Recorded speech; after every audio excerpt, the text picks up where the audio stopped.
we ready? Okay. I just got the cue from the back that we are now live streaming, so that means everybody in this room has to behave, right? Okay. Oh, there we go. There's always one.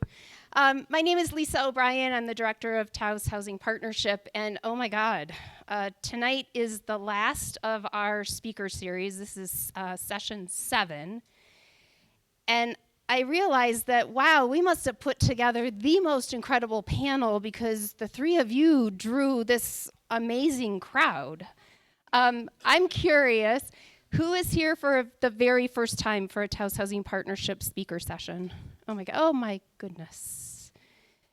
We may have to do one next month just to keep this going. I'm gonna let Alexandra, who is our community engagement manager, introduce our panel. I wanna say, just on behalf of the organization, that this community speaker series was a little bit of like, I don't know if people are gonna show up. And we did the first one and people showed up. And we said, okay, we'll do it again. And then we just kept doing it.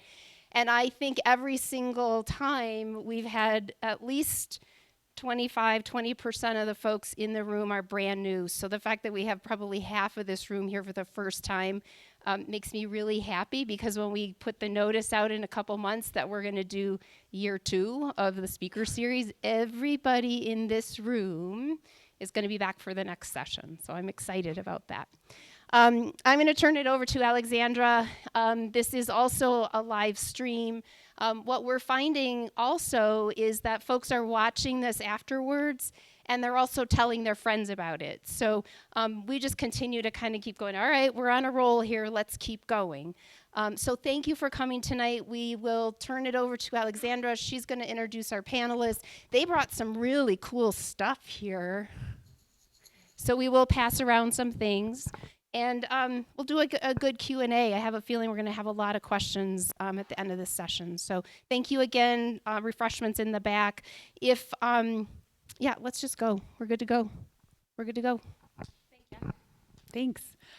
Yeah, welcome everybody. I'm so excited to see you all out here tonight. I'm really excited about this panel. I've worked in affordable housing for a while, but the ways that these folks are building is not something I'm super familiar with. So it's gonna be new to me, it's gonna be exciting to me.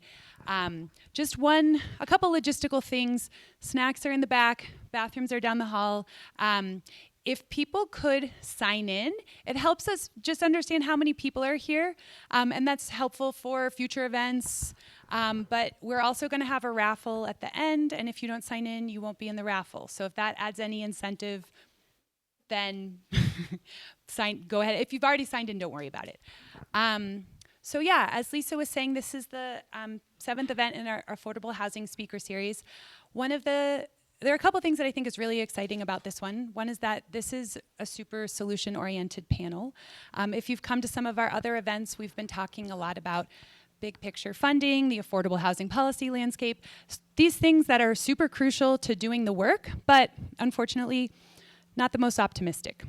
Sometimes the barriers there can feel really insurmountable. So I'm really excited that for the last event of our speaker series, we're ending on a note where we have folks who are really doing the work, who are not seeing the barriers, but seeing the possibilities. And to end on this note, that really makes us understand that we do all have the power to chip away at this huge housing affordability problem. And the other piece that's exciting is that these are all local folks. So not all of our panels they've all featured folks from New Mexico, but it hasn't all been Taos folks. So it's gonna be really awesome to take advantage of some of the amazing local expertise that we have here. It's one of the things that makes our community super special and unique. I know you all know that.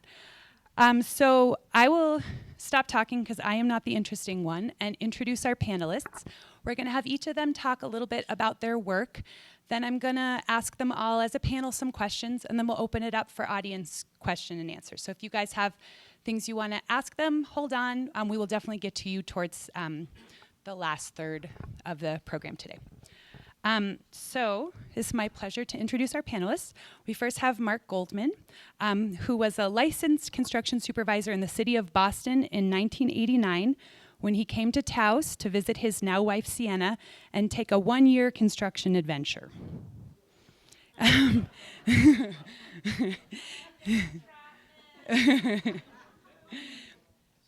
Mark, I'm sorry, it's Onyx Construction Design or CNST? How would you pronounce that? Okay. He founded Onyx Construction Design in Taos in 1992, is a nationally board certified architect, and has a BA degree in art from the University of California at Santa Barbara, an MS in green building, and a professional degree in architecture from the Boston Architectural College, where he is the 2004 Distinguished Alumni and is on the faculty at UNM Taos in construction technology. So welcome, Mark. Thank you for being here. I'll introduce everybody and then but we'll just give you a round of applause because that introduction deserved an applause. Next we have Wesley MacHardy. Wesley is a local born and raised builder who is passionate and excited by the concept and application of sustainable building and design. Welcome, Wesley. And we also have Phil Basehart. Phil moved to Taos, New Mexico in 1992 and received his contractor's license in 1999. After building expensive and often second homes for decades, Phil founded the nonprofit EcoHab in 2022 to help address the housing crisis locally and internationally. Welcome, Phil. Thank you. All right, so now I will turn it over to Mark. You want to come up here so you can do your own slides?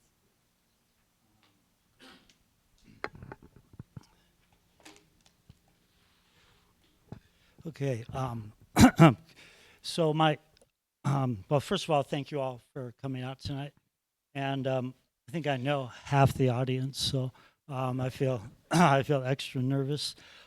What I want to ask is, how many people in here own their own houses? Just as a show of hands. So it's pretty good. It's about half. And then, how many people here aspire to own their own houses? Okay, equal to that. And then, how many aspire to build their own house? Okay, so I'm going to get in my time. We have that's a very unique demographic. From other ski towns, I was just in Mammoth Mountain, I think, less than a week ago doing some consulting. And I talked to the construction instructor for the community at the school, adult. I said, how many owner-built houses are there in the community? He didn't know of one in Mammoth Mountain, a ski area with similar demographics. So we are definitely unique, and my talk will be touching upon that. This is supposed to advance? Okay, good. In putting this together, I realized I'm way more influenced by the Taos Pueblo than I had realized. The first project that I worked on a small building on the Pueblo when it was closed for religious purposes in '88. I used to get to go on the Pueblo when it was closed. I teach kids in the Pueblo. You'll see in my work, I think you'll see a lot of influence of the Pueblo, and that, I threw this into, and these are people from UNESCO. I think we don't realize what a treasure we have here. When it was closed, I did get a tour of the heads of the UNESCO Architectural Certifying Committee from other countries, excited just to touch and be near the Taos Pueblo. And we have it in our backyard that we kind of don't think about.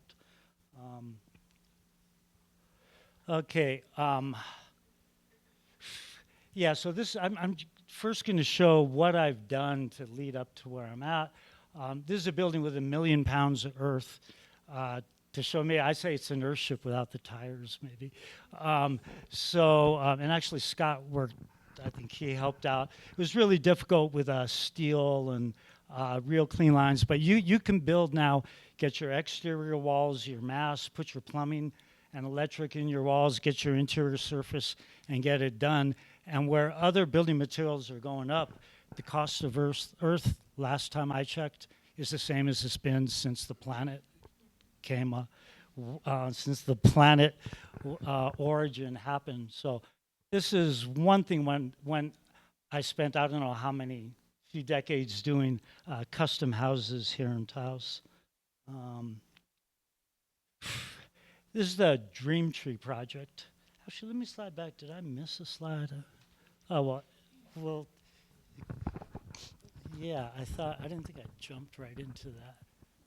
Okay, that's what we missed. So this is, I don't know, maybe Patch, isn't it? But so for a while, I came here in '88, worked on the first adobe I worked on had a guest house with a garage for the 5-car garage for the Ferrari collection, 60-foot swimming pool, so forth. And that was my first house I saw and worked on in Taos. I thought that's the community I moved to.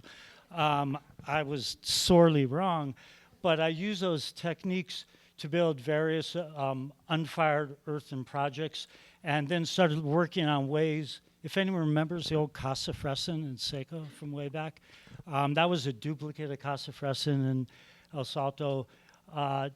Just trying to bend it, mixing New England adobe with timber frame on top.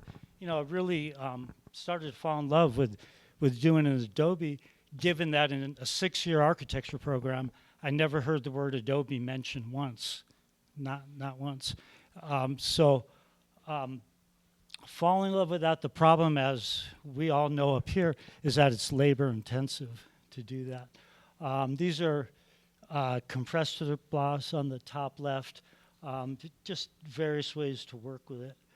Then I got into the rammed earth, which I still love, and at UNM we just got a brand new rammed earth set up with a customized rammed earth rammer and a monstrous compressor and all that. So I'll be teaching rammed earth courses coming up shortly. The dream tree is where my career took a turn from working on some big custom houses. I ended up building a homeless shelter for abused, neglected, and addicted teens. What turned out to be a short-term project that I did as a kind of a labor of love ended up to be probably 26 years of work, and we're now going on, I think, the 4th, 5th phase. That ended up, so now it's, we did this building. We got Senator Pete Domenici gave funds for that building. Then they renovated that around, then did the offices. Now that's turned into the nest. And I think as a cautionary tale, the nest, which I don't know the direction, if you got out of here and could throw a softball, you could probably hit the nest because it's behind this building. But this is a project that we also, I'm the architect and temporarily the contractor for, a 10,000 square foot homeless shelter and social services building. We don't want to be building more of those, but I think, I don't see what the future is. Maybe I'm not going to be real optimistic about government funded affordable housing. I think the future is grassroots and coming up with something that isn't necessarily the way that housing has been done. So,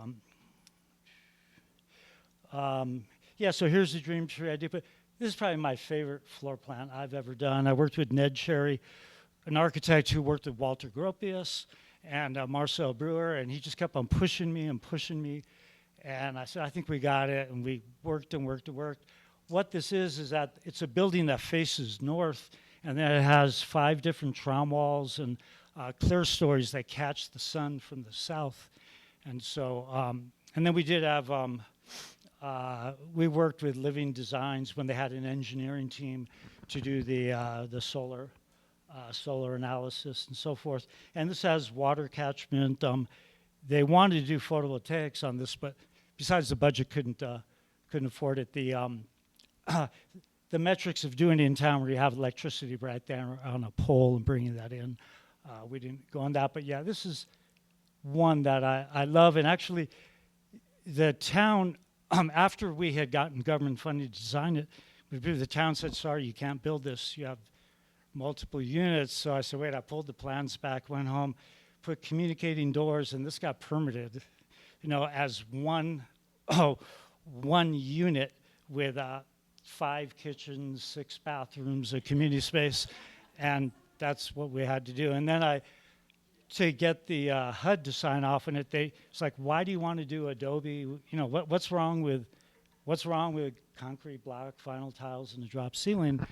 I said, why did you do that? And the HUD guy wouldn't sign off. And I said, after the second day being there in Albuquerque, I said, I'm going to camp out in your office until you sign it because everyone in town is waiting to work, and we got the money, and we've already designed it. We have no choice. So we got that. This is the inside. If anyone knows the left, that's a photo taken. It was on NPR's program Here and Now. And actually, the reporter just emailed yesterday to see how things are going. This is coped, and it's all mortise and tenon coped, and I have some great construction photos of that, and that shows there. But anyways, what I thought was a one-year project is still going on. And what I wanted to put, I forgot to put in notes, is that we're talking about affordable housing. This created affordable housing, I think 40 plus jobs spin off to your job, and so many different people's jobs from doing that. So I think that's was a conversation. I said, oh, you're going to do a homeless shelter, let me do it. I love it. The unintended consequences of grassroots work, working for economic development for the community. So that was the Dream Tree project. This is Veterans Off Grid. I saw Ryan right there.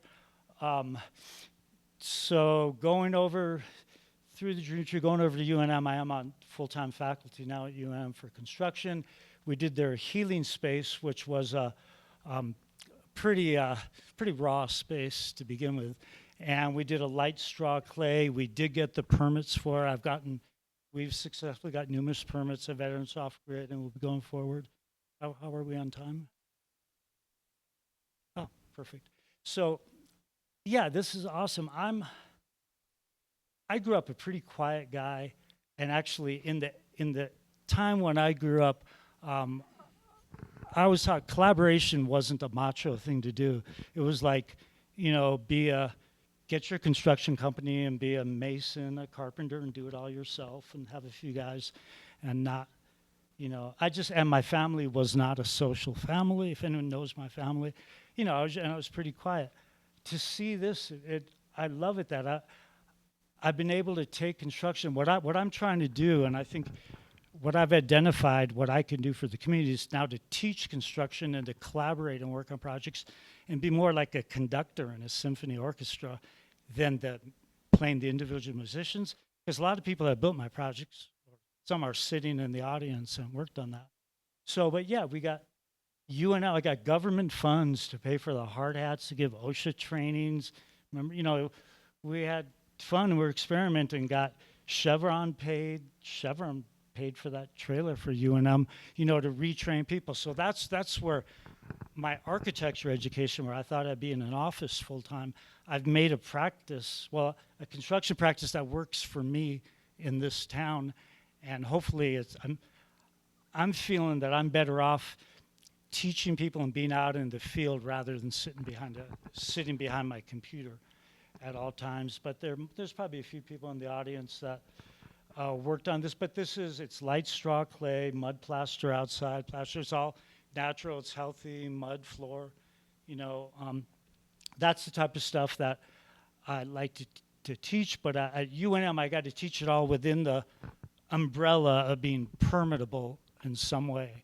I can't do projects that can't get bank financing and can't be adopted onto the tax rules. I think I probably. Yeah, so there's is Andy. He's not here. I know he's been to other talks. Good. So this is the one I was worried about. But these are he'll see this. These two buildings right here are experimental, non-residential buildings. So put that. But Ryan has been doing a Veterans Off Grid, and I've assisted. That's me in my class during COVID. We were doing a class, and I want to recognize Kenny Quinn for all the work that he's done in the community and all the, just all. I don't know if he's here. So, and really, I feel standing up here. Of course, after 30 years of working here at Taos, I get one night to stand up and talk about my work in town. But there's a lot of people involved. Let's just put it that way. And I get to be, because I stuck it out in architecture school and have that stamp, I get a lot of project passed that wouldn't be passed otherwise. Here's doing the light straw clay, doing a building that looks like any other building, but it's all natural and permeable. I wanted to throw in, I'm on the board of the Community Alliance for Sustainable Adobe, trying to help out a program started with Anita Rodriguez, trying to help out another group of folks that are working with Adobe and working there. They have some interesting stuff. Hopefully they're going to be restoring an old traditional dairy, Adobe dairy, that we're going to be working with. But yeah, I wish people would look up on their website. I put here at the end, this is what we're working on is, it hasn't been publicly approved and the project isn't a go, but there's a project that may go in Cuesta. The idea is to have 60, is it 60, 64 houses? I don't know. It's in the process. We're getting money. We have been paid a retainer to design it. I worked on the Ted Turner Ranch. We did 4 buildings where we introduced a new cellular concrete. And I would like to have a geopolymer to be on the surface of that. The State Economic Development Department, we've had numerous meetings. They've just approved land to build a little factory for it in Alcalde. And we're also supposed to be getting another fabrication facility to make the panels. I don't know what we have. I think the high bar would be the German passive house standard, seen Joaquin right there. But we're trying to do something that maybe can be 95% of that, and using local materials. Again, that's if you see that, that's material. I was the architect that brought it through the technical committee of the CID. It's now approved to use. We did 4 buildings on the Ted Turner Vermejo Park Ranch. There's a building going up on 230, and there's another one being permitted. But this is with an agricultural machine. It's quantified. It's a couple $100,000 for the machine.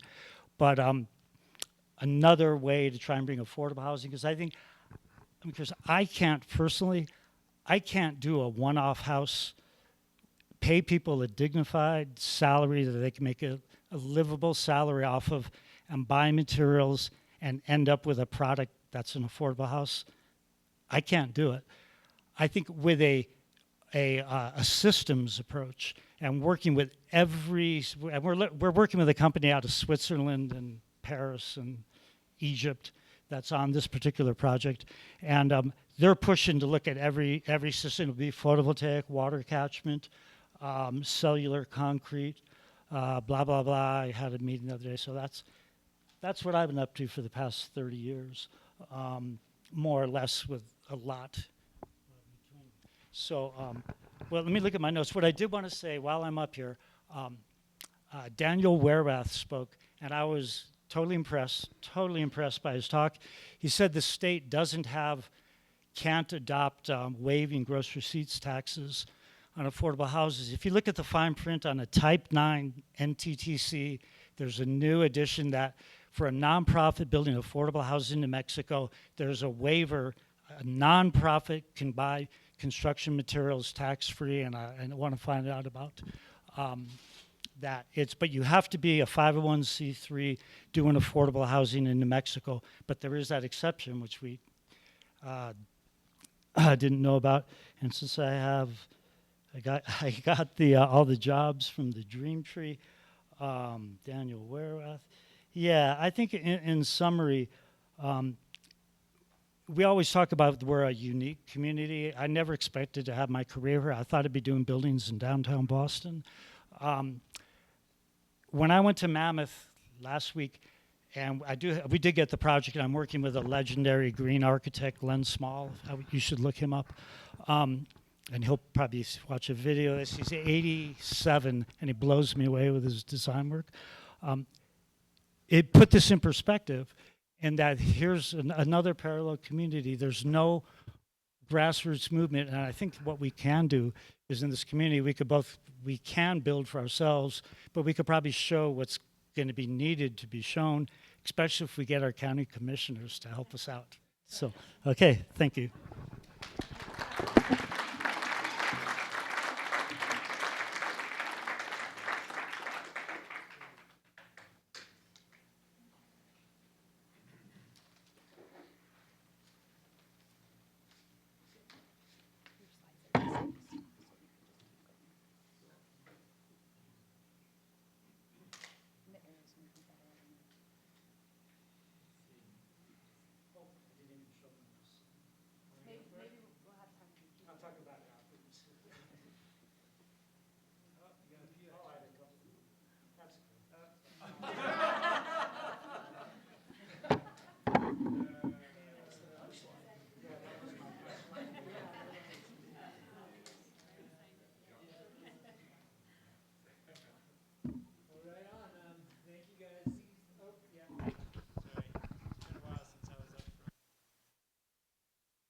Hi there. Thank you all for being here. Thank you so much for organizing, Alexandra and Mark and Phil and everybody coming together today to kind of groove and talk about such an important and wonderful, at times challenging thing, that we all face in being able to connect and create opportunity for affordable housing. My name is Wesley MacHardy. I am here representing my father, actually, because he last minute couldn't do this. He was Scott MacHardy. He was the one who was actually going to do this talk before. But he came up to me and says, I got a question to ask you, but you have to tell me yes before I tell you what it is. And so I said, okay, you've kind of, you brought me into this life, so okay, here we go. And so he got me out here, so I'm here representing us, Pumice Creek Building Systems of New Mexico, and what we do. And I guess I'm going to talk a little bit about what Pumice Creek is, and also, how in which we can use it as a resource for creating affordable housing in this local wonderful community that we're all here together in. What was that? Is your mic off? Am I? Oh, there we go. Sorry. Okay, so I hope you heard enough of that, but here we go. So to start, I'm really just going to kind of give a brief introduction of what Pumice Creek is. We, as a family, like I said, my dad, Scott, is kind of one of the founders of this system. It's 35 years ago, somewhere in that ballpark. Back when I was just a little rugrat, him and some friends started experimenting with different methods of building and came across utilizing pumice as a different means to create wall systems. And over the time, it is refined and slowly become what it is today. And so many different renditions of what that's looked like, and stumbled approaches of experimental learning and so on and so forth. But today we kind of operate a pretty streamlined approach of forming and pouring these wall systems. And among other things that we do in the community as builders, him being a GC, I'm a tradesman of a lot of different methods, but we do specialize in doing the pumice Crete wall systems themselves. And so talk a little bit about what that technology is. I'm sure, there's so many familiar faces in here that know already, but I will give a little brief introduction of kind of what that actually entails when I talk about a pumice Crete wall system.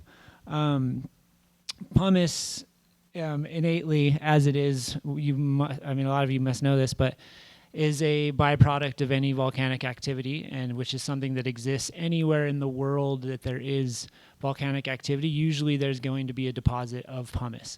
Pumice is not like a direct byproduct of lava flow, but more so it's a byproduct of like the ash that explodes off of volcanic activity into the air and settles and accumulates air pockets and stuff in itself and settles, and then over time cures and dries and becomes these deposits of aggregate that are, this is a very generalized expression of what that is, and a smaller aggregate, something that we use, but they end up being these really lightweight, incredible, air pockety porous aggregates material that have so many benefits. And what we have done, and my dad primarily over the year, has created a system of using very simple ingredients, 3 in total. You have the pumice, you have a Portland cement that adds the binding agent to hold things together, kind of glue it all together, and you have water. And the 3 mixed together creates what is this chunk here, which is pumice Crete in itself. Kind of has a honeycomb texture. Glued together, kind of resembles that of a Rice Krispie treats, actually, when you end up doing it.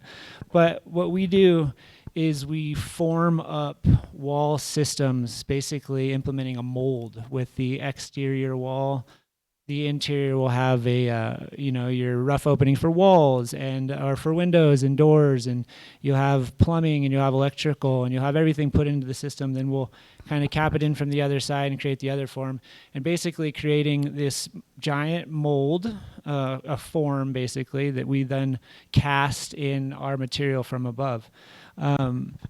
And the process of it, ends up being involved in the sense of we've got to get the material to us locally on site. Luckily, we've developed a relationship with batch plants locally here in Taos that have developed a fine-tuned approach to batching the system for us, or batching the material, then being able to deliver it to us. Us locally in this valley, we're super blessed in the sense that right out of Espanola, locally, there is a huge deposit of pumice. And pumice is used, in so many different mediums in different ways, a lot of agricultural application. But the deposit there in Espanola, they kind of crush it up and sort it and find different sizes of the medium. And so we will end up, having a delivery or contacting them and either getting it delivered locally to a batch plant here in town, or we, I've done it in a lot of different ways because my dad has had pretty far-reaching efforts in integrating this application in different parts of the world. But you can have it delivered to any one of batch plants. He's done it where we've had delivered it on site, and we've been able to batch it ourselves and then kind of do it that way. But as a general streamlined approach, we'll have a shipment of pumice show up to Medina's here, our local allies in batch plant, and then will mix it, load it in the truck, show up on site, and after we put our walls together in that form, they'll deliver just a perfectly pre-jacked material, and then we basically have the task of getting it out of the truck and up above where we can drop it all into this walls and cast it as this kind of monolithic poured system. And depending on the scope of the job and the place, site specific in terms of how in which we can get that material into the walls, we either use a conveyor belt that we've acquired along the journey. And that has a hopper that's then loaded. You load from the truck into the hopper, and the hopper takes it up top, and we'll be able to dump it down from above and enter the wall system. If the site doesn't present, availability to use the conveyor itself, then we've done other methods of using a crane with a bucket or different types of ways to pick it up, move it, and be able to cast it in that way.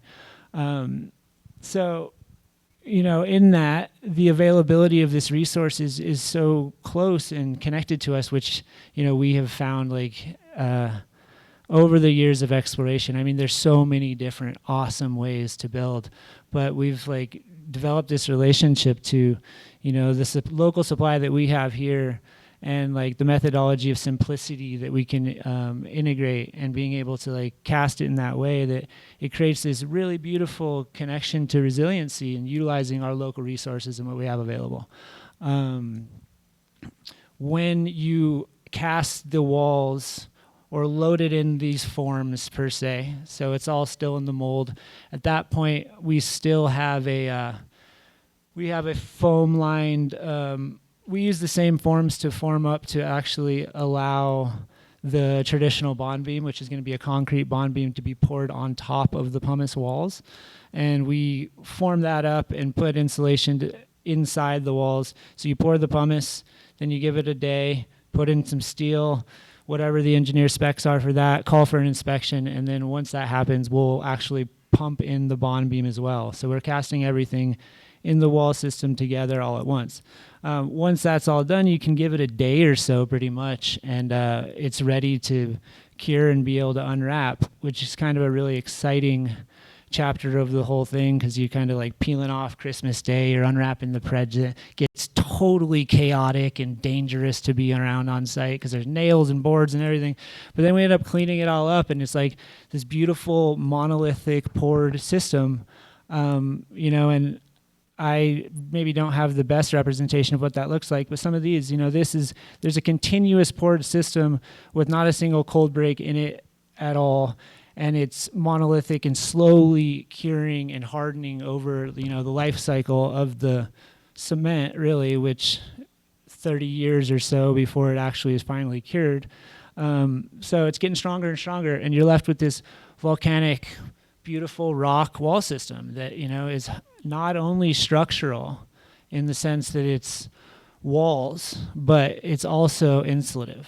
And so you have the added R value that is gained by just the innate porous nature of what this pumice stone is it itself, each one having all these porous nature of air trapped in them.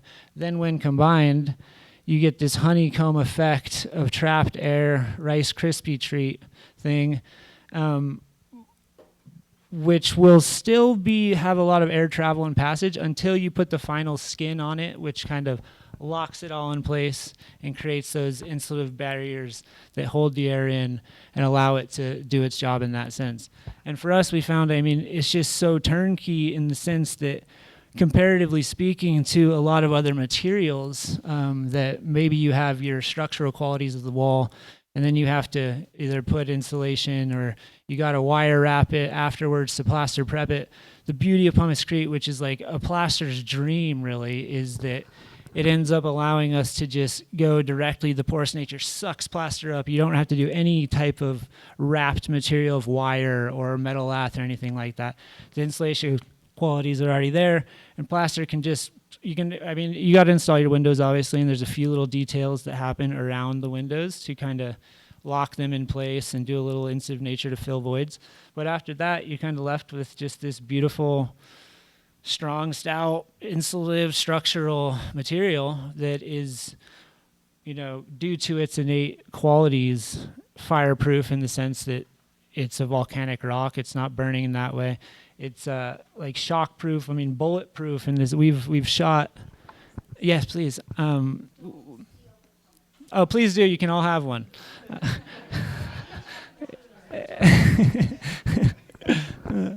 It's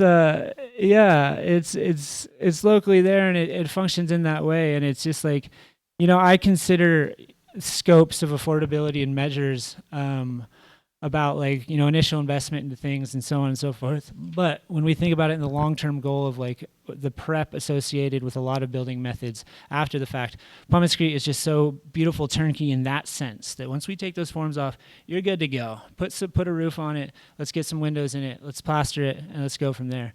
In the sense of that being said, there is so many incredible ways to build, and this being one of them. And for the sake of this conversation, we're talking about what is that level of accessibility to affordability. How do we even find, even with Pumice-Crete, even the way we do it, the streamlined approach, everything is so expensive these days.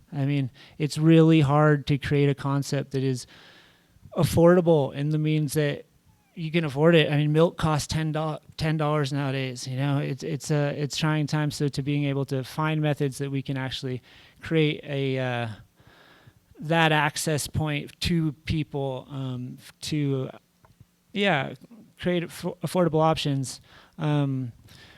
What we have begun to experiment with, and I'm sure you all have a awareness of, and something that I feel is one of our best ally approaches to putting homes or people in homes in affordable means is doing the empowerment of actually getting homeowners to be taking the quarterback role in their builds, and working directly in terms of allowing them, guiding them, coaching them in ways where they can access subs and they can connect the dots in the sense that there's not this huge 40% overhead that a contractor is needing to charge to cover his ass for responsibility. We try to create opportunities for people to be able to be stepping in and empowered and connected to the scope of their project.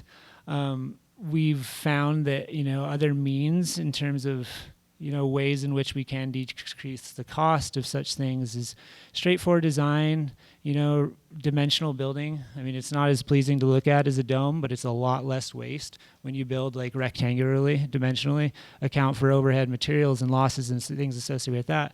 So there is ways that we do try to like inspire homeowners to kind of go down those paths, and there is that method of collaborative solution making that we can blend. And I'm a professional and what I do is what I do, but there's so many incredible builders and creators in this community that when you're able to collaborate and blend avenues for people to explore and interchange and connect and work together, you're able to really benefit from the greatest expression of what we all have to offer as a community.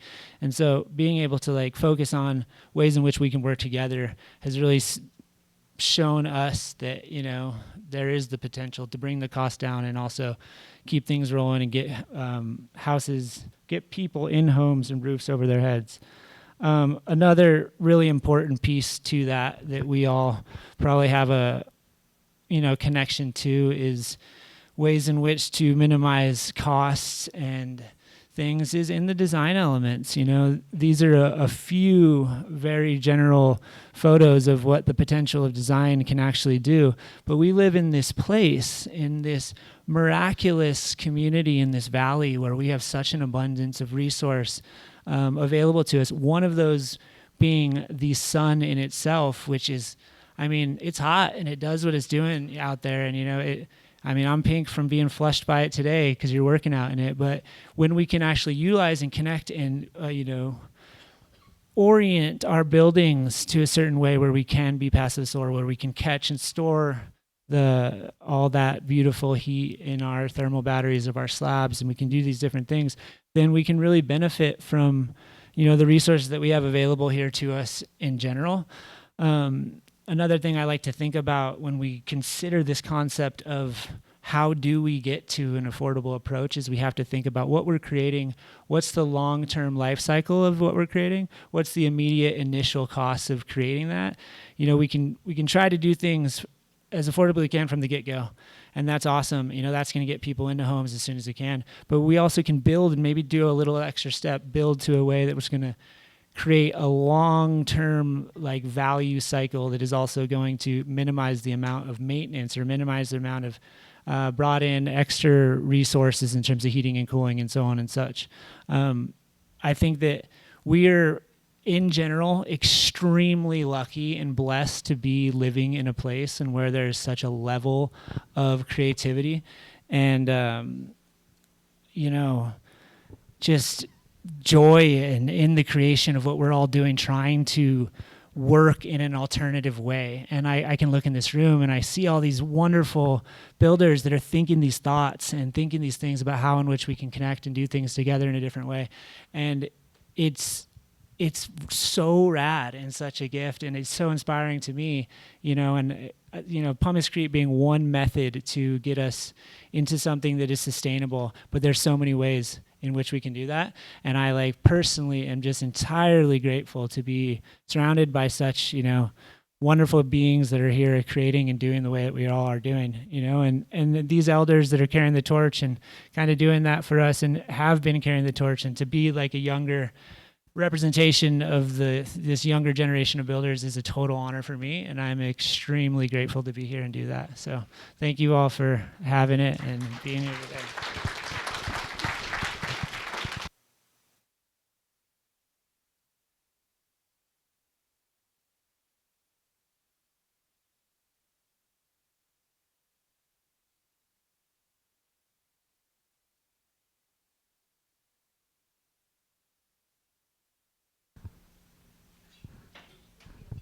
Test. All right. Well, I didn't expect this many people to be here. And I know some people here. That's kind of nice. And I appreciate the sentiment on collaboration, because I look around and I see a lot of people that we're currently collaborating with. And we are EcoHab, and we are a nonprofit, registered 501c3. I have a lot of writing here. What happened? It is a little weird, yeah. But in our decades of experience here in Taos and around the world, we are trying to focus on, how we can bring housing and public buildings to people, in a way that nurtures both the occupants and the planet. And we are really all about action. And currently we have a pretty amazing local team of 10 people and a couple projects going on at once. And then we have a big team internationally that we pull from when we're going all around. So I thought I'd just show you this is just our last 18 months. So we're a pretty young organization. We only got our nonprofit status in 2022. I've been building here for 30 years, and I built my own house while I camped out in a tent for 5 years, and didn't take a shower for probably 3 years. And at any rate, I think I've come a little ways from that. So let's just hit some of these projects, what we've done just in the last 18 months. We have partnered with another nonprofit, which we usually do on the ground in Comalapa, Guatemala, and we went and built a classroom there in April of 2024. It was permitted. That's a lot different in Guatemala. We basically meet with I show some simple drawings. We meet with the local building officials, and they just say, yeah, go for it. So Mark's over here like, so, we had a lot of fun there. We incorporate a lot of repurposed materials. We always try to look at the local design, what the locals are used to, what kind of shapes, what kind of materials can the locals build with. We try to employ the locals. That's a big thing, is employment. And this one went pretty well. That was just 1 month. There's the students and some of the parents. Then a couple months later, we hung out with Ryan for, it was just a couple weeks at Veterans Off Grid, but EcoHab and Veterans Off Grid have a long history of connection. And again, we're just trying to collaborate, and not be like what Mark was talking about, the standalone, that we want to work with people. And we're a nonprofit, so we have to work with people. That's kind of the goal.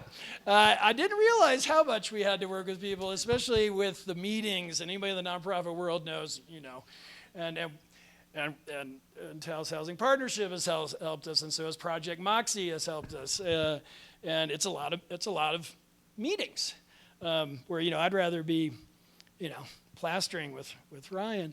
This is a client build, and it's basically like a pilot client build that we did in Valdez. We started about this time last year, and it took us about 6 months. I've realized to build affordable housing, 6 months. 5 months is better. You got to be able to knock these things out very quickly. When I look at labor and materials costs, and we pay our crew a good living wage. We don't make a profit, which is probably a little silly.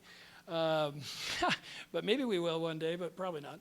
But that 5 or 6 months, that's what you have to do. And it's like a sport. It's like building like a sport. It's intense. It's not this casual, I've got this client for 2 years. No, we have to do it quick, and we have to do it well. But yeah, it's very active. So this is Leah's house. It's passive solar.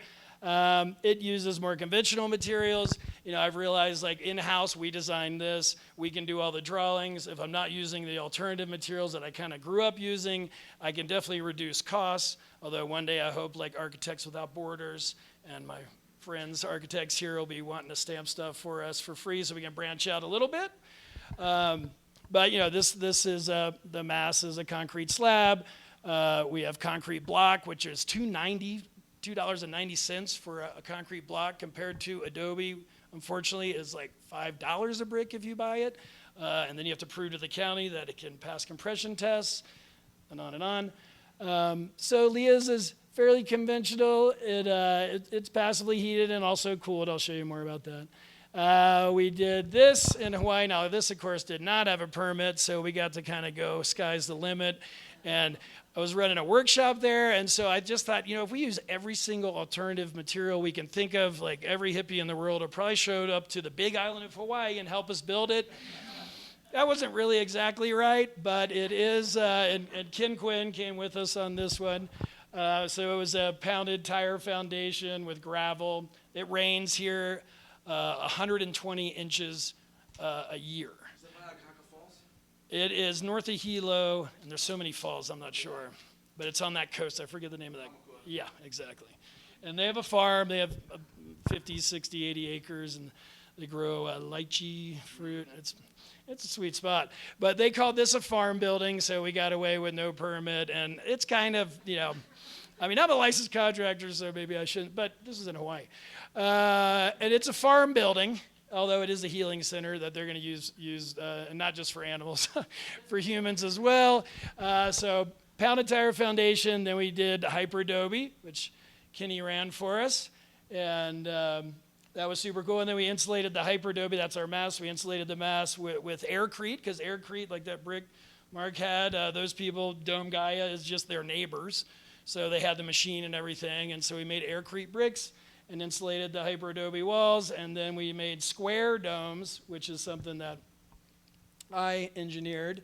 And then we plaster those, and then we insulated those with pumice-crete, like you guys do. So, and used bottles and cans and whatnot, and it turned out pretty cool. Our website is ecohab.org if you want to check out any of this stuff. Here's one we're working on right now. This is designed by Henry Architects, and it's Earthship inspired. So we are in the middle of that thing.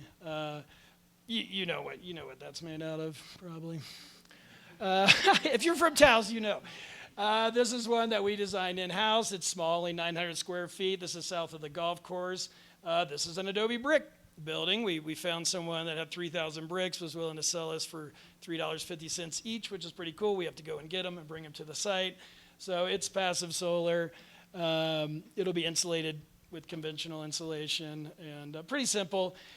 This is one that we're definitely doing on a tight budget, just like Leah's house. We did her house for $240 a square foot. That didn't include, the land or the well or the electric hookup. That was just materials and labor. And I'm doing a lot of the design work just for free, basically, just to try to get this thing going. And then, let's see, these are drawings in progress, but in 2 days, we go back to Guatemala on Saturday to do another classroom build. So kind of all of these experiences, and there's a whole lot more of them for decades and decades, have kind of made us realize the power that architecture has to nurture the human, and how, if done well, that can also nurture the planet. So once you kind of have this realization, you're like, we have to do this. It's like, if we don't do this, then we're definitely going to hell if we don't do this. But then that also brings us back to Taos, and we start to realize, like, yeah, we've been around the world, we've seen the crisis going on, but there's a housing crisis in Taos, and it's like getting really, really bad. And any of us that have lived here any time at all know that since just right before COVID and since then, prices have gone insane. And what's the average house price? Is $560,000, I think, something like that. My kids can't have a house here. None of your kids can have a house here. What job can you have in Taos to make that kind of money? Certainly not working at a nonprofit. I don't think architects can do it either. There is no job in Taos that can buy a $560,000 house. It's true. We all know it. So now we're trying to focus in on our community here. Like, we really know how to build. We can use all kinds of materials. So here I'm announcing to the public, we are launching the Taos Affordable Home Ownership Pilot Project, and EcoHab is doing it, and we're calling it TAP for short, because that's a lot of words to say. So it is called TAP, and it is for real. Where we know how to build in Taos, we know how to passively heat in Taos. We also know that that I see a lot of affordable homes being built that are just kind of hooked to life support, and they cost so much to occupy, and that doesn't really help people, getting them into homes that are really expensive to live in. So we're trying to focus on homes that will be affordable to live in as well. And we're setting it up so somebody can't just flip it and sell it for $560,000. And this is where Taos Housing Partnership helps us with learning about what a soft second mortgage is and all kinds of other things that luckily our administrators at EcoHab understand more than I do. But it's about keeping it affordable for a minimum of 20 years. And there's ways you can do that, and so that's what we're going to do as a nonprofit. We don't have to pay tax on building materials, which is huge. I mean, that right there knocks 8% off the cost of the house. That's great. On and on. We're looking for volunteers to help us on site, and engage the community. And once we're rolling, we're going to go and ask every single person that sells anything, and we're going to go to all our state legislatures and just sit there and say, hey, we know it's a problem. Help us help out. Here's our books. We're going to be absolutely and are transparent. It's going to be right there that we're not making a profit on this. And if you don't help us, then you're just a bad person. So there's our objective. We have land, and we have a it's a 5-acre piece that's divided already into 4 lots. We own it. It's in EcoHab's name.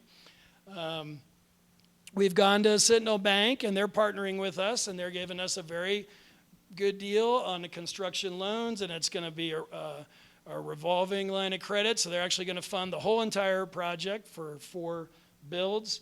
We have to do them 1 at a time, but I got to talk to them about that, because it's more efficient if we can do them 2 at a time, as any builder knows. We've identified a problem. We have an idea for a solution, so we're gonna go for it. The first one's gonna be based off of Leah's house. Leah's a single mom. She knows everyone in town. She's an ER nurse. I bet half of you know Leah. So we're gonna pattern the first build after that. We had to get into a bunch of numbers stuff. We did apply to the New Mexico Housing Innovation organization. It's a state organization for a very low interest construction loan and a grant. Taos Housing Partnership helped us with that, as did Project Moxie. So they helped us figure out the numbers, what really qualifies for the average income, what is a price that works. We've identified that. We're going to offer education on site. We'll have workshops. It'll be free for everybody in this room. You can show up anytime. If you're from out of state, we're going to charge you some money.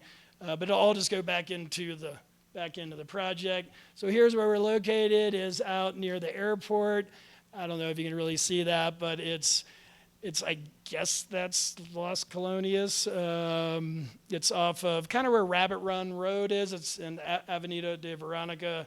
I don't think anybody knows where that is exactly. But it's close to town, and that's, affordable housing should be close to town, and it's on a really good road. You shouldn't have to have a $60,000 truck to go to your affordable home. You should be able to drive your crappy 91 BMW like I have out to your affordable home. And it may break down sometimes on the way. So it's highly accessible piece of property. There it is. That's the build number 1. It's gonna, passive heating and cooling based on Leah's house. I mean, you know how that works. You live in Taos. Simple finishes, lime plasters we've been getting into. It's very easy to work with. We did a whole bunch of that in Hawaii. Some mechanical assistance in cooling. We'll be catching water. We have the land. We actually just got the permit last week, so we got the permit. So we're building this, and it'd be cool if people want to help. Thank you. Real quick, I know I got to finish up, but there's a floor plan based on Leah's house. It's 2-bedroom, 2-bath. I've even realized that the bedrooms are a little too big. Really, to get affordable, if you can get 3 bedrooms into like 1,000 square feet, I feel like that's the move. And that means 100 square foot bedrooms. People are used to these like 300 square foot bedrooms. I mean, come on, that's not what affordable housing is. So getting people into small bedrooms, even this is a little more luxurious than I really realized. Whatever, these are all boring. There's a section. Venting. Anyway, so that is sort of what we're looking at. So that's kind of where we're at. That's my contact. We're pretty active in the socials. And yeah, we're basically open for business. We're doing this, and we invite Taos to help us.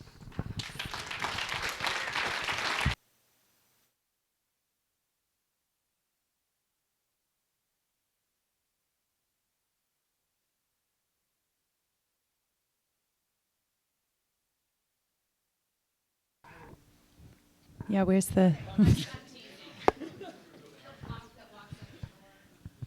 So I guess I'm going to awkwardly sit here. Thank you guys so much. That was really great. I am just given the time, I'm just going to ask a couple questions of the panel and then open it up to you all for other questions.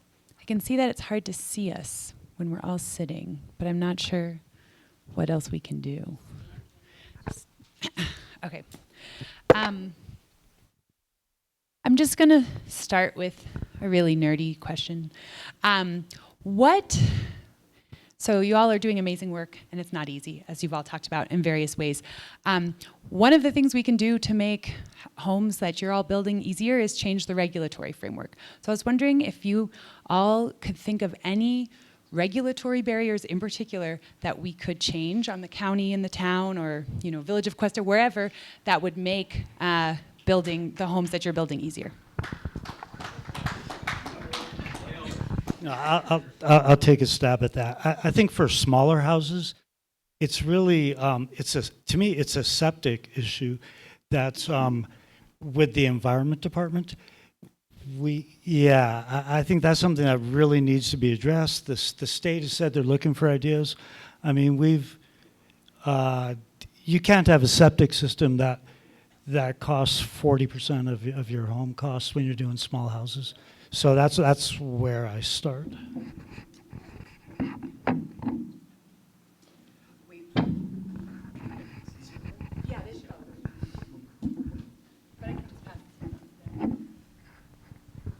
Well, yeah, I hear you on the septic. But also, I think for us at least, on the nonprofit side of things, Taos County has been so great to work with over the years, and really willing to always answer my question. I can call, Rachel pretty much any time, and she's always there. But if somehow the county could maybe find, if we didn't have to pay $3,000 for a building permit, well, that would be sweet. And maybe the county would maybe there's some land even that, and I know that I don't have a real proof of concept, but once EcoHab does, and we have 4 buildings, we are open to Taos County giving us donating some property, and there'll be some tax benefits probably, and helping us with permitting costs. I think that just is what comes to mind for me. And then, I do see how much it costs for the electricians and plumbers to do their job, and it is a lot. And a lot of it is because of just code.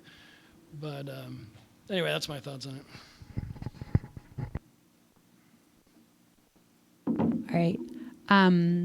So Mark said that the future of affordable housing is grassroots. I was wondering if, you can expand on that, Mark, as well, but if the other panelists agree with that and how you see that playing out in the work that you do, and how it could play out in the future, and how you can tack on how, if folks here want to get involved in that grassroots work, what do they do? I completely agree with grassroots being the place where things start. I think there's just a wide array of potential out there to tap into, whether there's co-housing initiatives or people, pooling resources or things that they're actually shared interest. I think there's a cool concept of, you're doing this 5-acre piece with 4 units on it, right? It's kind of been a vision that we've talked about too, is even a 2-acre piece with 4 units and a centralized agricultural interest is like a greenhouse in the middle that is creating some type of co-housing initiative to people to share an interest in a commonality where they can all connect and collaborate with.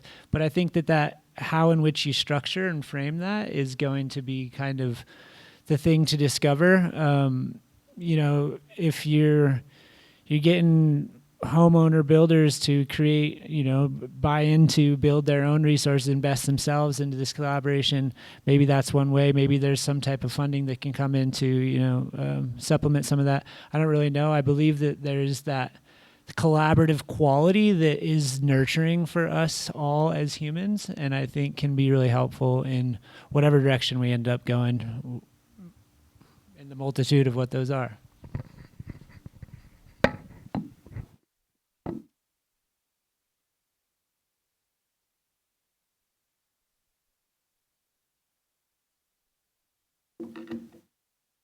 I have other questions I can ask, but there's a lot of folks in the room. So I'd love to know if you all have questions for the panelists. You can raise your hand and I'll bring you a mic. Yes, first I want to thank you all for the great presentations. I have a question for Phil, I believe. How long did it take from start to finish when at the county to get that permit? Well, the one we just got, Just the one that we just got, it was fast, actually. How fast? Let's see. Now you know the runaround when you're trying to get you have to go to 15 different offices, and everybody knows that probably. But I think I had it in. Joe called me, and we had it in 3 weeks after we applied, and that's because they've hired some new people, and they have more staff there right now. But then, like the building we're sort of finishing up, I think we waited about 2.5 months for that permit until I finally called Rachel. I was like, did it get lost under, and she's like, let me check into it. So, but, I just appreciate how easy it is to, it's a small town still, and you can just go in and just talk to somebody. So the county is definitely sped up. I mean, I know they had a time where they had a total breakdown of operations. They seem real on top of it. Now when I'm calling for inspections, I mean, Joe's been out there the next day, and I've waited weeks for inspections in the past. That's great to hear. Thank you. Thank you, Darlene. This is for Wesley. What are the benefits of pumice-crete over hempcrete or rostra blocks?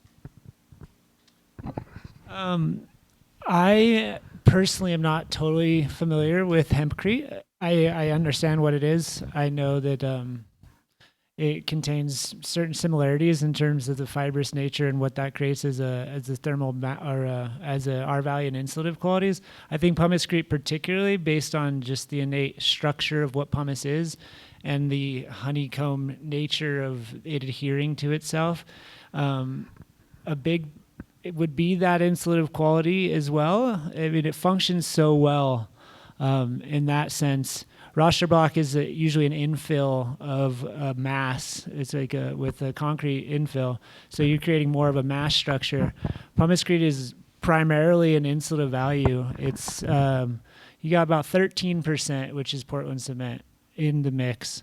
So it's just enough to actually create the bond to get to stick the little kernels to create the treat. And so it doesn't really function as a mass per se as much as what the rostra would in that sense. So functioning as the insulative quality, I believe, for me at least, is kind of one of its main benefits.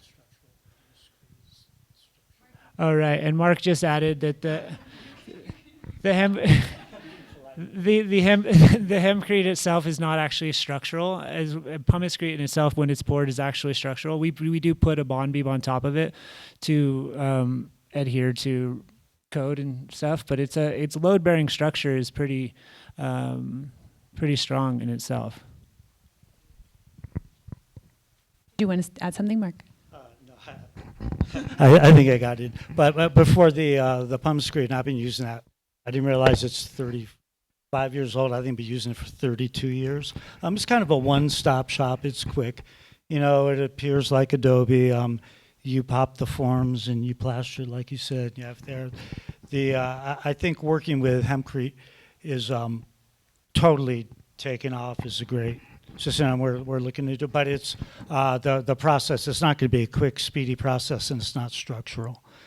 So they're not. It's not like switch one and out. They're apples and lychee fruit, I guess. So, yeah.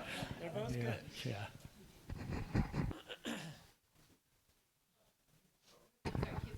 I just had a follow-up for that. I'm considering hempcrete for my house right now. I worked as a designer and 30 years ago with pumicecrete, and I actually worked with Scott's dad, so that's my other consideration for my house right now. One big difference that's a big seller for hempcrete is that if you source the hemp hurd, which is the actual fiber you're using, within 200 miles, then the material is actually a carbon negative material. It's sequestering carbon in the hemp, and then it's also absorbing carbon during the 3 months that it's curing, pounds of carbon into it.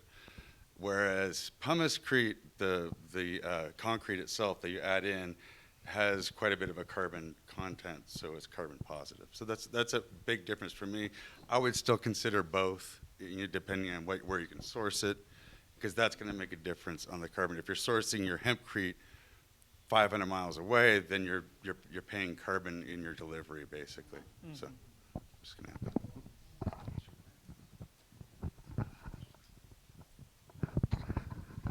I have two quick questions for Mr. MacHardy, and I think you may have answered one of them. Can you build multiple stories? You said it was structural, and if so, can you do 2 or 3 stories? And the second part is values. What's the insulation value, and can you describe how well it functions in terms of a sound barrier? And for Mr. Goldman, one quick question. You said, quote, "I'm not optimistic for government-funded housing," end quote. Can you explain that, please? Thank you. Well, I'll start with the question about multiple stories. We have definitely poured multiple story buildings. It's a kind of a multiple stage process in itself, because you form and pour the lower wall, then you pour the bond beam on top of that, and then you're usually building your floor for the second story with joists, everything, and then setting your next lift of forms on top of that. And then at that point, you're hiring out a crane, which is not a big deal, but you're thus having to crane lift everything up and dump from the top. I don't know, did you ask 3 stories? Or 2 or 3. Yeah, we've not yet to have built a 3-story pumice house, but we have done 2-story houses in a few different applications.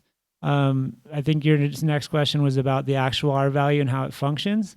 It's hard to actually really lock down. That's kind of a topic of debate. But what we've discovered is the pumice doesn't actually really start functioning as insulation until it's got the skin of the plaster. Because when you first pour a pumice walls and you pull it off the forms, you can literally, like, somebody can be on the other side of the wall. I can be like whispering through, because it's just sound traveling through air. But immediately when you put the skin layer of the plaster in whatever type of plaster modality that is, it locks it all in, and then you get that really good soundproof qualities that it's there. We estimate it to function at about 2 R per inch. So traditionally we are pouring 15-inch thick walls as like the sweet spot. There's people that in the room that have done up to 18. People have poured 24-inch thick walls. There's kind of arguably whether or not that you reach its peak potential at a certain point, but 15-inch walls functioning at R30, it's kind of even hard for me, I think, to even connect with that being accurate, because how well it does function is just so incredible and surprising to me, really. My house, I have a pretty passive solar designed house, beautiful, simple. I have radiant floor in it. It's 1,700 square feet. I never run the radiant at all in the winter. I have a little wood stove I fire up every once in a while, but like it holds so well, especially when you're able to tap into that passive solar nature and, storing a lot in the thermal battery of the slab and so on and so forth. But, so generally speaking, hope that answered. Yeah, I'm really happy to answer the question about my statement about not being optimistic. I didn't mention, I studied affordable housing in Boston at the Boston Architectural College.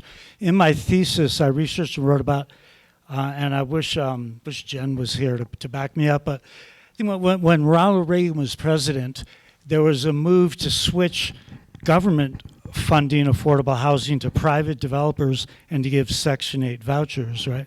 So now what we have, I don't know the latest stats, Lisa might be able to back me up, but in HUD, I think they're reducing funding for Section 8 vouchers, and that's how affordable housing is supported. The idea was that the U.S. government would fund private developers, and also go back, the U.S. government in '63 at the Martin Luther King's March on Washington, the second or third item on his official placards was affordable housing for the U.S.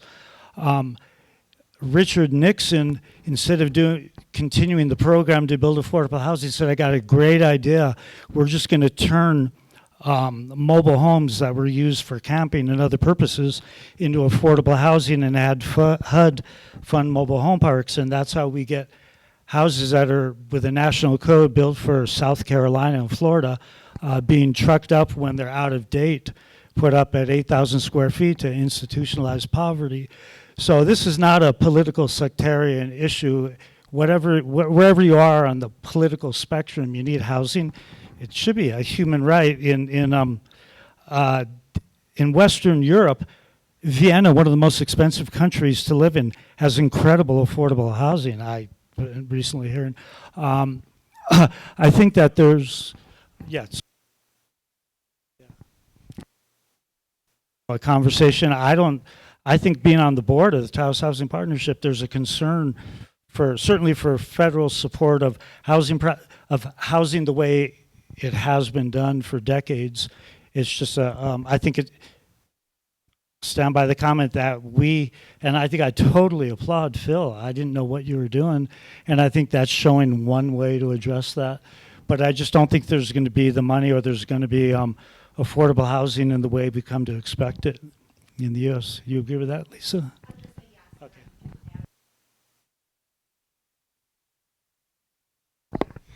Thanks, everybody. Thanks to the panelists.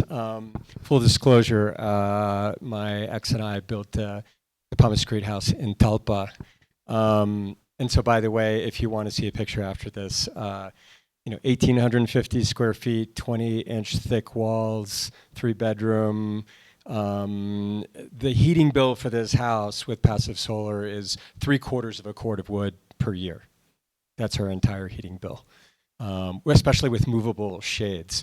And I kind of want to dovetail that with the issue of materials and embodied energy. So my background's in chemistry.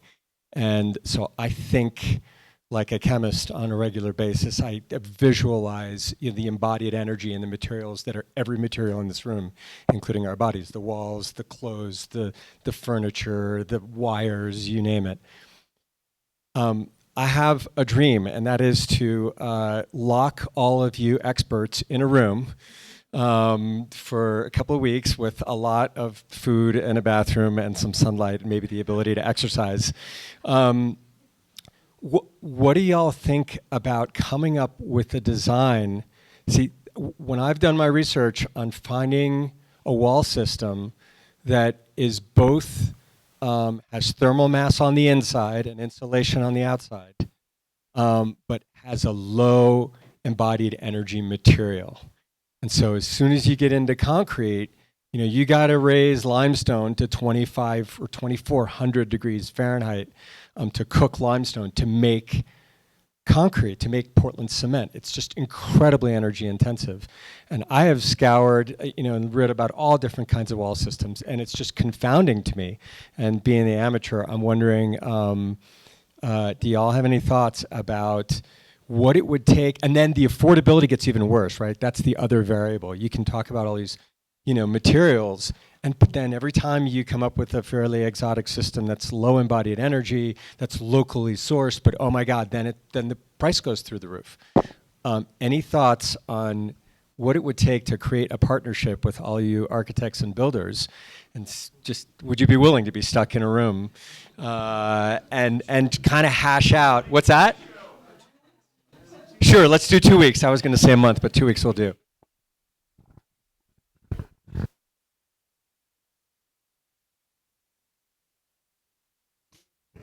No, I think that I love the concept. I do love being in Taos that there's so many different ways to build, and I think it's dependent upon who the client is, where the site is, what the budget is, how much time you have to put into it. You really come up with different materials and different systems. So I don't like the idea of one system. I like at this stage of my career, I like seeing all the different things, and I think that we're in a community with probably way more building types than the average community. And I think up in the Ski Valley, I'm going to do something different than down in Lower Las Colonias. Yeah, I could kind of agree with what Mark was saying in terms of trying to identify a singular approach as the approach. It just does something. Talk about embodied energy, you know, that creates a whole energetic imprint of like, this is the way. I know we're not specifically talking about the same thing, but I agree that there's so many different ways that adapt to different ecosystems per se, like different types of climates, different types of areas, what's available on source. It really does dictate how in which you relate to your land and what's actually there. I would love to sit in a room with an incredible like-minded community of people and like brainstorm and collaborate and come up with solutions, because I think that we as humans of interest in change and sustainability, like all really do possess different skill sets that can support and balance and grow with one another. And so to collaborate and like, you know, even for myself, I was born into the Pumice-Crete, to the system, you know, and so there's this somewhat, you know, biased approach of seeing that as like, oh yeah, this works, I'm gonna stick with that, I'm gonna go with that. But I don't want to be limited to that either. I want to remain open and available for more and more collaboration to exist, because I think that when we open the door for conversation with one another, we actually begin to learn things that we would never allow ourselves to see without that other reflection of the other human being there to offer us that. And so to collaborate in that way for me is a total dream. And I just see just us in this room and these different perspectives and walk of life coming together, that we all have so much to offer. And even seeing these slides and the fact that these guys knew how to like have 20 slides to present and show themselves to, you know, an audience of people. I learned so much today about even that, you know. So being able to share and be in community and collaboration and conversation is a really helpful thing for all of us. And I think we've got to keep dreaming and keep working towards that as a community. And it's just great to be in a place where that's even like encouraged. And I'm really grateful for that. Well, I'm not a chemist, but I do think about embodied energy all the time. And, you know, one simple thing is buy local. You know, it's like buying your groceries, you know. Do you buy a lot of embodied energy comes from shipping.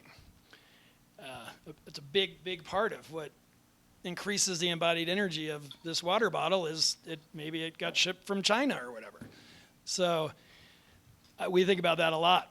And adapting design, like these guys are talking about, I mean, we are absolutely, you know, when I go to Hawaii, I said there, what is my wall system? You know, what makes the most sense there? I mean, all the people build with it there is wood, and it rots. So we wanted to look at a masonry solution, you know. Rock, okay, I thought rock, yes, I'm gonna build with volcanic rock. It's gonna, the farm, they don't even have a rock on the farm, which I'm like, how's this even possible? It's an active volcano. So, you know, so then I just keep thinking, and that's when I sort of zeroed in on, and then I call up Kenny, I'm like, yo, teach me how to do hyper adobe, because this makes sense here, you know. So, and when we go to Guatemala, we're doing hyper adobe next week too, because it does make sense there. And it's, you know, and it's not just about, we also got to think about the people.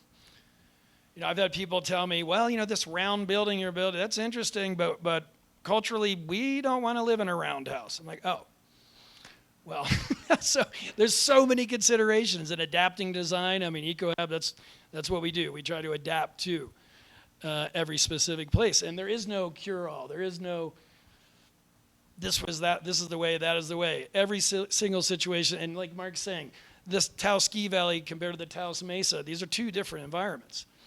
So, I mean, it's a fascinating thing. I don't know if I'm into the 2 weeks and not being able to leave, but I'm up for this conversation with people because it's fascinating. Yeah, thank you. So Mark, I want to jump in onto that. we're at time, but if you just Yeah, real this quick, is just real quick, real quick. Yeah. If we're talking embodied energy, Adobe is the solution for the best building. The problem is the labor to build it, and that's what we're dealing with.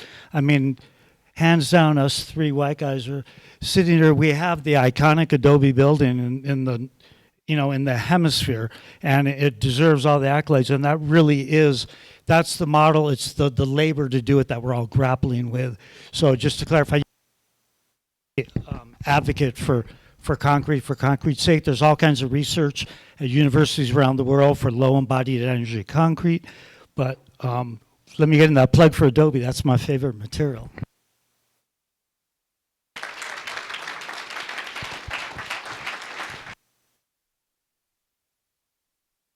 Okay, so we're going to wrap it up. I'm pretty sure that both the back doors are not locked, so there's no worry that this is the group that's going to think about this for 2 weeks. I just want to do a couple real quick wrap-ups. First of all, as I said, this is our last session. Taos Housing Partnership is in very strong partnership with Taos County, and I want to thank both Commissioners Brush and Vigil who are here. This 7-session speaker series is funded mostly in part by Taos County, so I just want to acknowledge the work that Taos County is doing. It was really great to hear that things are speeding up over there because I know they've had their hands full. I think overall, housing just in general is, I think what I saw in walking away with tonight is the same thing that we struggle with, is that there's not one house that's going to get us out into solving this affordability crisis. So the same things that you guys talk about in terms of the right material, the right site, the right funding, like all of those things, there's not one answer. I'm really inspired by what I heard tonight, and I just want to give one example of some of the background stuff that Taos Housing Partnership is working on that most people don't see. Phil mentioned that he's partnering, that EcoHab is partnering with Taos Housing Partnership. There are funding sources in this state, and I will be the one to tell you that sometimes they are the most convoluted, crazy-ass applications. Some of you had heard that when you apply for a low-income housing tax credit, the application may be 400 pages for the developer. Let's just cut it. Like, that's the reality that we have. There are some funding streams that we've kind of been poking around at, and one of the things Taos Housing Partnership is really committed to is recognizing we lose out on so many ways in this community, and I say that regionally, because we're not plugged in, we're not big enough, we don't always have the expertise, we don't have enough people, we don't have the bandwidth. And one example is EcoHab put an application into Housing New Mexico for an innovation fund. And I want to just use it as an example. Innovation fund, doesn't that sound like, boy, that'd be really cool, like you take a cool project and boy, that's just gonna happen. That was the comment Phil made about all the meetings. We're doing some technical support. They got, EcoHab got an application in. We were like, yay, it's going to go through. And then we found out a week ago, we have some questions. We want to have a meeting. We need 10 more pieces of information. So I just want to say, as that process is happening, the other thing that I'm looking at is where do we have these system barriers? So I'm going, tell me what the problems were when you have that meeting tomorrow. Because I got the list going, and it's not just to say, shoot, we didn't get it.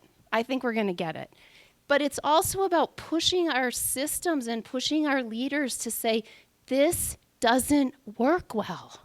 So to Mark's point,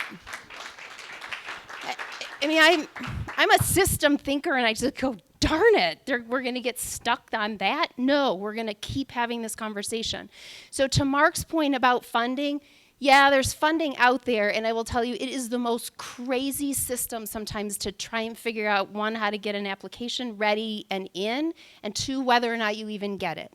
Things are happening federally, and nobody's gonna be surprised that there's money drying up like big time. So the conversations that are happening on a state level are really like, okay, like hang on tight because we don't know what it's gonna look like in 18 months. So when you start talking about big housing development, that's part of what we have happening as well. We don't know what it's gonna look like in 6 months. So part of this kind of innovation is also about recognizing it may be 2 houses, and then it's going to be 7 houses over there, and then the county's going to work on their big piece that they're doing on their 10 acres. We need housing at every single sector in this community. It is not just going to be for this group, and it's not just going to be for this organization to run. I cannot stress that enough, because the funding is getting funky, and we're already sort of a little bit back on our heels in terms of having a very long history of not having housing happen at the level we need it. I think I shared last time, the estimates are in this state that we're 90,000 homes short. 90,000. That's to break even. That's not to go, oh yeah, let's think about where we want to be in 20 years. That's break even. That's what all of us have here. That's what these 3 gentlemen have. That's what we're working on with the state. So there's my soapbox, darn it. Okay, very, very quick. I can't do this work without an incredible team. Alexandra, thank you so much for doing just an amazing. You all know her in her community engagement world, and she owns this space, and it's beautiful. Lo Marceline is with us from the Ancorum Foundation, and she's an incredible backbone with us. I mentioned our community partners at Taos County. We are not going quiet, even though we're ending our speaker series. So there's flyers in the back, home buyer education class. We don't have another one scheduled, but please email Alexandra or I if you are interested. If we have a lot of interest, we'll put another one on the calendar. We do have a home purchase advisor who will be starting in our office, I hope, the 1st of January. It's going to be a continuation to just continue to offer services for folks to hopefully get into some affordability programming. Financial fitness class will be something we're offering. And there will be this great dashboard that's going to be the call to action. So everybody in this room is going to have some more opportunities to figure out, how do I speak up in this community to talk about housing? And that's something we feel really, really strongly about. I'm going to hand it back over, but there's 3 people in this room I have to acknowledge. Terry, Lori, and Scott, will you please just quickly stand up and raise your hand or something, do a dance, just raise your hand. Come on, raise your hand.